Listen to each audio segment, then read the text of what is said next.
Bonjour. Ah, ça me fait plaisir de vous voir aujourd'hui. Bah, c'est ce qui me motive le plus à continuer cette chaîne YouTube. Le fait de vous faire plaisir me fait plaisir. Et d'ailleurs, en parlant de ceci, je me suis fait plaisir dans le but de vous faire encore plus plaisir. Suivez-moi. Regardez, depuis hier, j'ai reçu mes tout nouveaux micros ASMR pour la chaîne AS Minotaur.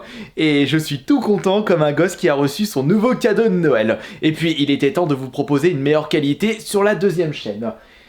Et cette paire de micros ne sont que les NT5 de chez Rode. Franchement, d'après vos premiers retours sur la première vidéo test de ces nouveaux micros, le rendu est excellent. Et en plus, ce qui est cool avec mon précédent micro, eh bien je m'en sers comme enregistreur. Regardez, j'ai juste branché mes deux nouveaux micros par câble XLR sur le dessous du Zoom H4n. Comme ça, il me sert toujours à quelque chose. Et puis si vous désirez me suivre sur la chaîne secondaire où mon objectif est d'atteindre les 100 000 abonnés pour cette année, je vous ai mis un lien dans la description de cette vidéo, AS Minotaur, et le contenu est devenu régulier depuis le début de cette année. Regardez-moi celle-là. Alors rien l'amuse, juste un petit peu d'ombre et elle est comme une dingue. Et hop là, de retour pour le sujet de cette vidéo qui sera consacrée à un unboxing de 4 colis reçus récemment. Des petits achats jeux vidéo pour vous proposer de nouvelles vidéos ainsi que de compléter ma collection et découvrir de nouveaux jeux. Avant de vous montrer ces fameux colis, je vais direct vous présenter l'unique achat fait depuis quelques semaines. Faut dire qu'avec les périodes de solde, les bonnes affaires jeux vidéo ne sont pas vraiment énormes. Il faudra attendre un petit peu pour trouver de nouvelles affaires, par exemple dans les magasins cash ou voir dans les Micromania avec leurs promotions habituelles. Et j'ai pu me récupérer au Easy Cash près de chez moi le jeu Immortal Unchained sur Xbox One, qui n'est autre qu'un Souls-like. Cependant, par rapport au Dark Souls et même The Surge, celui-ci a reçu un accueil assez mitigé de la part de la presse gaming. Bon, après tout, il faudra pas s'attendre à des masses avec ce jeu, mais si je peux m'amuser dessus et découvrir des petits éléments de gameplay qui me feront plaisir, autant en profiter. Je me le suis procuré pour seulement 12 €, sachant que c'est un jeu qui est très récent. Bah, il faut dire que quand un jeu ne marche pas du tout et qui commence à un peu trop traîner dans les rayons des magasins, et ben il se dépêche de baisser de prix pour le dégager. Et maintenant, pour les colis, comme je vous le disais dans le titre de cette vidéo, ils sont au nombre de 4. J'ai un petit colis, 2 petits colis, j'ai 3 petits colis, et un énorme colis qu'on va se garder pour la fin. Le plus intéressant, évidemment. Je pense que nous allons commencer avec le colis Limited Run. Donc je rappelle qui est un site qui propose en édition limitée des jeux sortis uniquement en dématériel en boîte.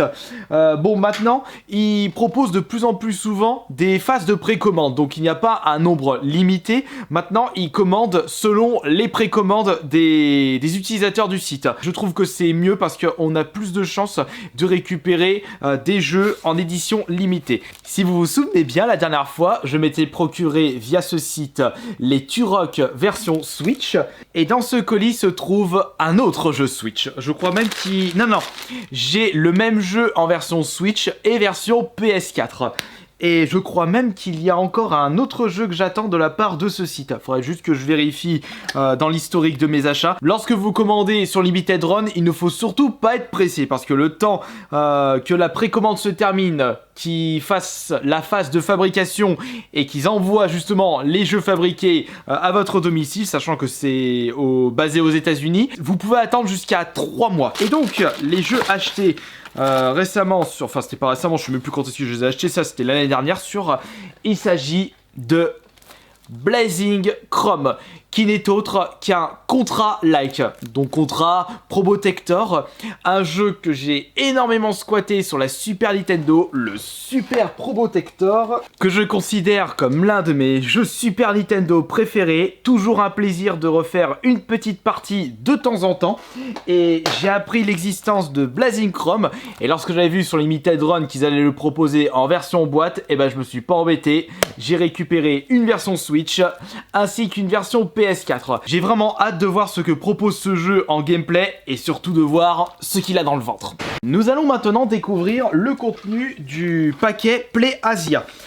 Ce site est spécialisé dans l'import. Vous pouvez récupérer des jeux jamais sortis en France à des tarifs très intéressants. Et d'ailleurs, c'était le compte Twitter de Planète Vita.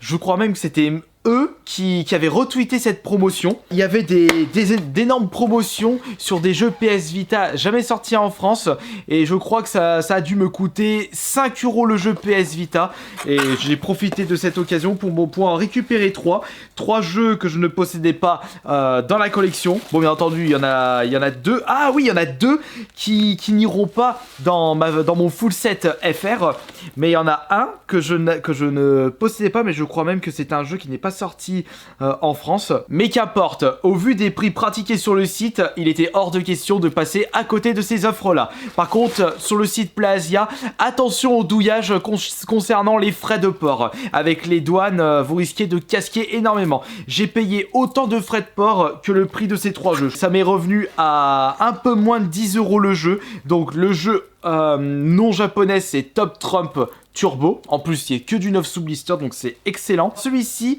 je reconnais le design et la jaquette. C'est Mai Labyrinthe, que je possède déjà dans la collection, mais pas en version Jap. Mai Labyrinthe of Death. Regardez, on peut reconnaître le design des personnages. Et lorsque je l'avais vu à 5 € en version Jap, je l'ai pris. Je suis désolé, je ne parle pas du tout le japonais. Et c'est de même pour le 3e jeu. Je ne pourrais même pas vous citer le nom de celui-ci. Bah voyons, mais Kirby, pourquoi t'achètes ça? Bah pour ma petite collection, c'est du sous-blister, c'est pas cher, et je profite de ceci, voyons. Et hop, 3 jeux de plus dans ma collection PS Vita, et ça pour d'excellents prix. Qu'en est-il pour le 3e colis de cette vidéo? Eh bien, au vu de son emballage, oui, il s'agit d'une fausse console à l'intérieur. Et ce sera la prochaine bécane qui passera peut-être à la casserole. Regardez-moi cette bête. Il s'agit tout bêtement d'une fausse Switch Lite. Alors là, je pense qu'il y a vraiment moyen de rigoler lors de la phase test de cette nouvelle fausse console, ou peut-être que l'on peut s'attendre à une petite merveille, qui sait. J'ai déboursé sur eBay, je crois, 20 ou 30 € avec les frais de port pour me procurer ce bazar. Bon, après tout, si c'est vraiment dégueulasse, bah je sais déjà ce que je vais en faire.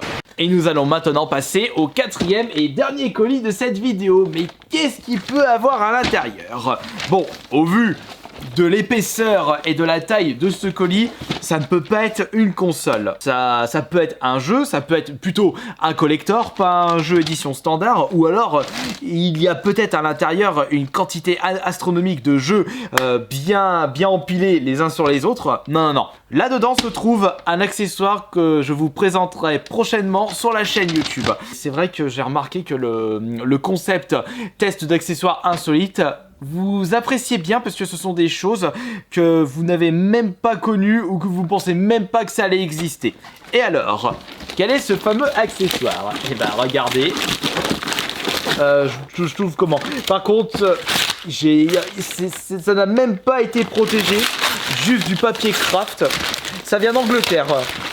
Bon, après, si la boîte est abîmée, c'est pas un problème puisqu'il ne s'agit pas d'un accessoire officiel. Bon, de toute façon, quel constructeur de console proposerait à son public des manettes en forme de skateboard?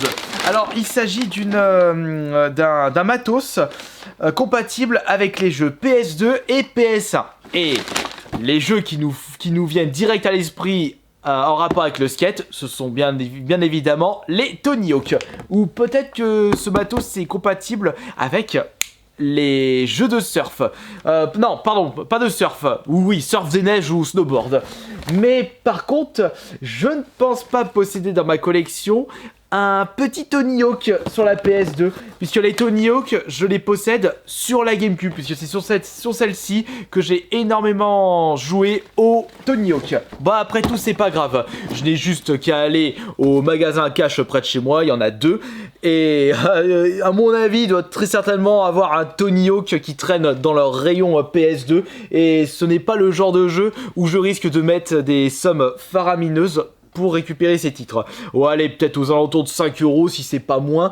Il y a vraiment moyen de récupérer un Tony Hawk pour pouvoir tester cette manette skate qui m'a pas l'air d'être super fiable. Et je me souviens vous avoir présenté une manette skate pour un Tony Hawk spécial. C'était le Tony Hawk, je sais plus lequel, sur la 360, mais une manette skate complètement dégueulasse. Un concept qui était quand même assez original, mais qui s'est vautré la tronche tellement c'était mal calibré. Et d'ailleurs, demain, c'est la sortie de Sonic le film. On verra si ce film rendra hommage à l'hérisson le plus célèbre du monde, ou alors si c'est un gros pétard mouillé. J'espère que ce ne sera pas le deuxième cas. Ciao!